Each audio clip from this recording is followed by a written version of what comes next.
Hello. Wikipedia's picture of the day, June 25, 2024. Today's video is about the Great Train Robbery.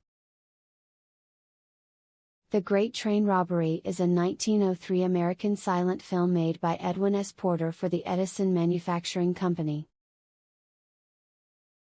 It follows a gang of outlaws who hold up and rob a steam locomotive at a station in the American West, flee across mountainous terrain, and are finally defeated by a posse of locals.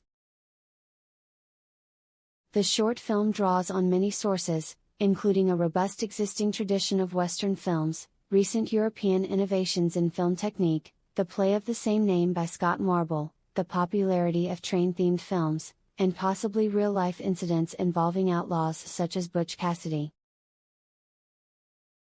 Thanks for watching. And don't forget to like, comment, and share.